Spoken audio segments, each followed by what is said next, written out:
Astăzi voi prezenta un acvariu mult mai mic, de 30 de litri, minimalist, care are doar două dispozitive programabile, care îi oferă totuși un control tehnologic excelent. Am construit un perete doar cu lavă vulcanică.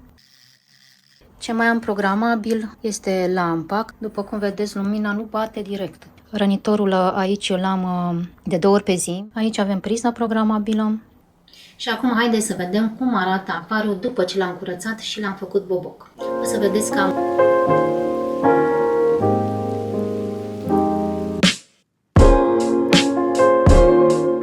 Bun venit la cafeaua de digitalizare! Sunt Claudia Ștefan, profesor de informatică și la cafeaua de astăzi continuăm seria dedicată acvaristicii moderne. Și mai exact tehnologiei programabile care face dintr-un acvariu obișnuit un acvariu smart. Episoadele anterioare le găsiți pe canalul de YouTube Clau Academy, la care vă invit să vă și abonați. Dacă în episoadele anterioare am prezentat un setup pentru un acvariu de 60 de litri care vi s-a părut poate puțin prea complex și cam scump, atunci acest videoclip este pentru voi. Astăzi voi prezenta un acvariu mult mai mic, de 30 de litri, minimalist, care are doar două dispozitive programabile, care îi oferă totuși un control tehnologic excelent. Voi începe prin a vă prezenta acvariul cum arată el după 170 de zile de când nu am mai umblat la el deloc, urmând să vă prezint apoi tehnologia și, bineînțeles, aplicațiile. Să începem! Urmează acvariul de 30 de litri. Nu am lumină aici, așa că o să vedem cum vom face să avem cât mai bine acces la el. Vedeți aici Xifo, Guppy. Între timp au crescut și am și mascule aici, deci nu mi-a ieșit stoparea înmulțirii. Și am și neoni aici, ar trebui să am vreo 4 neoni. Ei cam stau ascunși, uitați unul. Acesta este. Și mai e unul acolo ascuns, se văd. Aceia albaștri cu dungă roșie, sunt frumușei. Sunt mândră de acest acvariu. De ce? Pentru că este o creație proprie și celelalte, da. Totuși, acesta are un principiu și anume, lava aceasta vulcanică roșie se folosește de obicei ca material filtrant și m-am gândit ca în loc să pun substrat, să pun această lavă vulcanică pe care, bineînțeles că am șlefuit-o pentru că e foarte poroasă și să nu-și rănească peștii în ea aripioarele lor. Ca plante, Anubias, ar trebui să am, dar nu văd acum, și Buchefandra, Flame Mosque, pentru că seamănă cu o flamă. Și o să vedeți aici, nu știu dacă se vede, mulți peștișori. Îmi plac, da, sunt super mulți. Nu știu cum voi face, că îmi pare rău de ei să îi înstrăinez. Mai fac câteva acvarii. Va trebui să îi înstrăinez, n-am încotro. Bun. Deci așa arată acvariul. Haideți să vă arăt și etapele lui. Aici este, când l-am făcut, am construit un perete doar cu lavă vulcanică. Am folosit capacul pe care l-aveam deja de la acvariu și pe el am lipit, după cum se poate vedea, bucăți mici de lavă, apoi le-am șlefuit.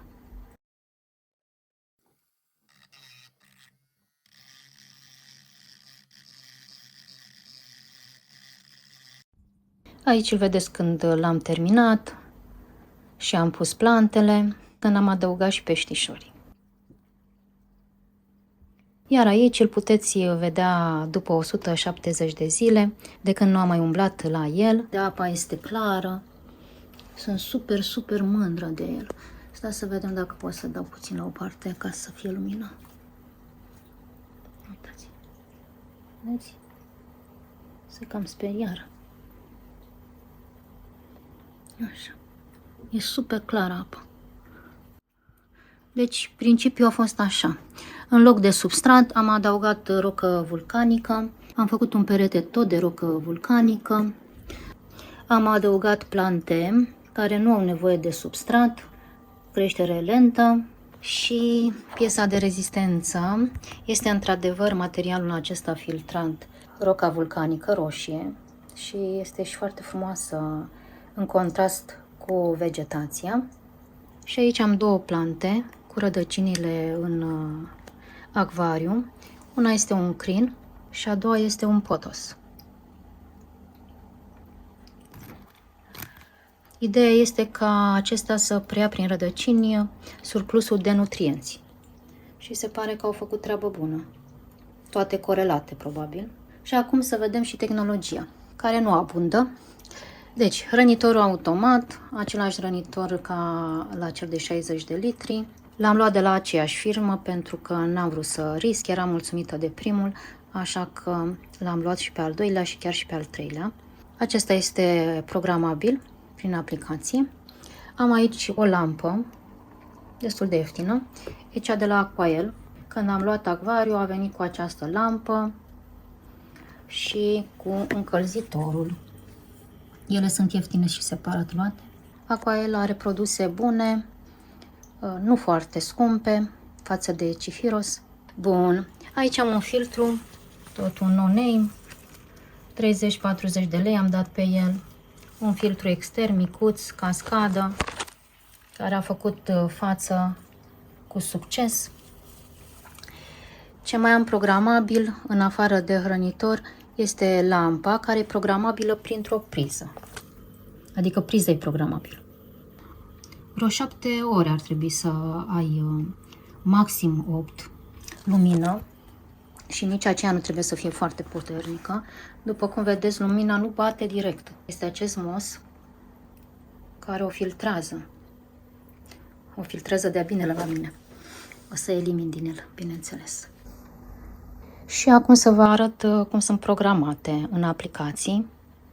Rănitorul aici l-am de 2 ori pe zi. M-am gândit că am mulți pești, pui gupi și să-i rănesc. Așa că este și dimineața, porni și seara. În plus m-am gândit că nu e substrat, nu se formează prea multe microorganisme și nu au cu ce să se rănească. Plantele sunt cu creștere lentă, deci nici acolo nu au speranță de rănire. De aceea am optat pentru a le da o masă și dimineața și seara cu frecvență de 3 ori, adică cred că la 10 minute. Câte puțin, așa se dă peștilor, câte puțin. Aici avem priza programabilă. Am programat-o astfel încât să aibă un număr de ore optim, să nu trebuiască să o aprind și să o sting eu. Și cam atât. Deci acvariul acesta de 30 de litri e destul de ieftin. Un cub, nu trebuie să fie de la Aquael, dacă e mai scump. O lampă, o priză programabilă, un hrănitor recomandat. Cam 130 de lei face unul. Destul de ieftin, pentru că au apărut multe pe piață și s-au ieftinit. Și filtrul acela cascadă, foarte important. După mine, încălzitorul n-ar fi atât de important dacă este la temperatura camerei. În cameră e temperatură constantă și mai am într-adevăr și un cooler. L-am luat eu anul trecut pentru că era foarte cald. Dar acesta nu e programabil prin aplicație, îl vedem aici. Are un senzor și setezi temperatura. În spate are un buton de setare a temperaturii și când este depășită acea temperatură, intră în acțiune. Nu cred că am mai intrat în acțiune, nu l-am auzit vara asta, cât am fost pe aici. Așa, acolo e butonul. Deci, un acvariu optim, fără bătăi de cap și a ieșit și foarte frumos. Dar tot trebuie luat din vegetație și curățat. Cum vi s-a părut acest setup? Și cum vi s-a părut ideea din spatele acestui setup? Nu ezitați să-mi lăsați părerile voastre în secțiunea de comentarii pentru a putea discuta. Vedeta acestui videoclip este priza programabilă, pentru că prin intermediul ei am programat lampa. Așa că vom vedea mai departe cum am instalat priza și cum am programat lampa. Dar nu înainte de a discuta puțin despre lumină. De ce este importantă lumina într-un acvariu? În primul rând, pentru procesul de fotosinteză. Plantele au nevoie de lumină, de apă și de dioxid de carbon. Transformă cele trei elemente în zahăruri pentru a se hrăni și în oxigen de care au nevoie peștii. Pe timp de noapte, plantele consumă și ele oxigen, așa că pe timp de noapte lumina ar trebui să fie stinsă. În plus, și peștii au nevoie de odihnă. Chiar dacă ei nu au ploape, totuși se odihnesc. Au și ei un ciclu circadian, ca și noi, de 24 de ore. Acestea fiind spuse, sper că v-am convins, haideți să vedem cum am instalat priza și cum am programat lampa. Instalarea, configurarea și programarea prizei Smart. Eu am o priză Smart de la Xiaomi Mi Smart Power Plug 2 Wi-Fi, dar toate prizele funcționează pe același principiu. Se poate instala atât în Google Home, cât și în aplicația de la Xiaomi Home. Eu am deja instalată în aplicația de la Xiaomi Home pentru că am mai multe dispozitive de la această companie. Dacă nu aveți aplicația instalată, o căutați în magazinul de aplicații. Foarte multe prize smart de pe piață se pot instala și configura în aplicația Google Home, care este o aplicație versatilă. O căutați în magazinul de aplicații, dacă nu aveți deja instalată, și o instalați. Conectați priza într-o priză obișnuită. LED-ul ar trebui să înceapă să clipească rapid. Deschideți aplicația, permiteți accesul la rețea, permiteți aplicației Google Home să găsească dispozitivele Bluetooth. Selectați adresa de e-mail pe care veți instala această aplicație. Este de fapt o adresă de Gmail, fiind un produs de la Google. Creați o casă. Important este să alegem regiunea corectă. Acest pas este crucial pentru ca priza să apară. Adăugați informații despre adresă sau omiteți. O să permitem trimiterea de notificări pentru că sunt dispozitivele noastre din casă și vrem să știm ce se întâmplă cu ele. Urmează accesul la semnalele Wi-Fi și Bluetooth. Este important să permiteți localizarea în timpul funcționării acestei aplicații. Permitem accesul la cameră sau nu. Urmează configurarea. Apăsăm butonul plus din colțul din dreapta sus al aplicației și selectăm dispozitiv. Putem să scanăm codul QR al prizei sau să căutăm dispozitivul. Selectăm opțiunea pentru căutarea dispozitivului, selectăm casa creată sau creăm o altă casă. În această etapă, telefonul trebuie să se afle lângă dispozitiv. Același principiu de adăugare este și în aplicația Xiaomi Home. În colțul din dreapta sus avem un buton de adăugare. Selectăm opțiunea Adaugă dispozitiv sau scanează codul QR și etapele sunt aceleași. Ne reconectăm la rețeaua Wi-Fi pe care o generează priza Smart. Alegem rețeaua Wi-Fi de acasă și introducem parola. Așteptăm finalizarea configurației. În ambele aplicații se selectează priza deja instalată și se configurează. Avem un buton de pornire-oprire, dar ce ne interesează pe noi este să o programăm. Ne ducem la timer, dăm click pe butonul din dreapta jos, pe plus, și avem opțiunile de start, final și anulează. Start înseamnă când va porni lampa. Ora de pornire a lampei, să zicem că este ora 8. Ok, confirmăm.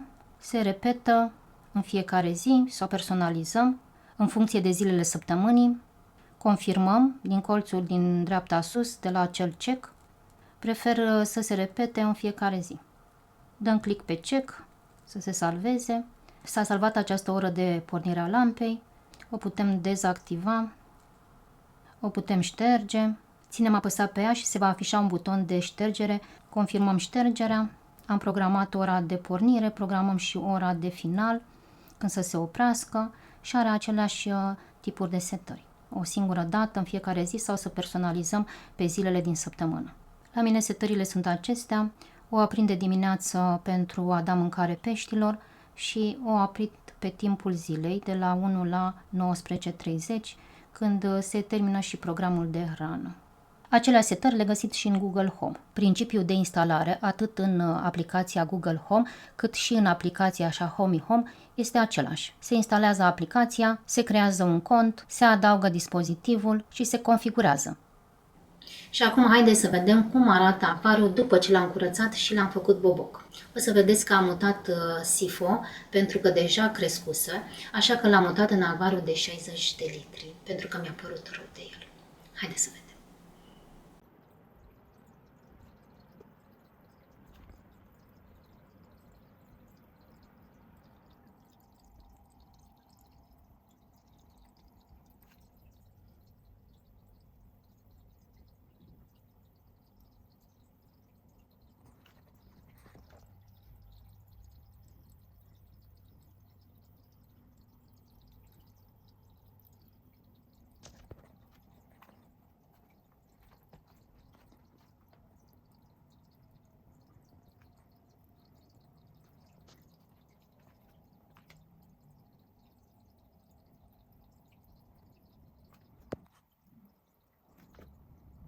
Bun, cum vi s-a părut acest setup și ideea din spatele lui? Abia aștept părerile voastre, așa că vă rog să nu mă ignorați și să mi le lăsați în secțiunea de comentarii ca să putem discuta.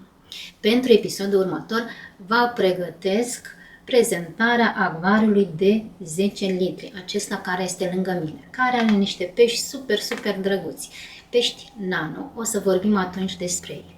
Până atunci, eu vă mulțumesc că ați fost astăzi alături de mine și mi-a făcut plăcere să bem cafeaua de digitalizare împreună. Și nu uitați să vă abonați la canalul de YouTube Clau Academy pentru a ne întâlni la următoarea cafea de digitalizare. Până atunci, să aveți zile senine și cu bucurie!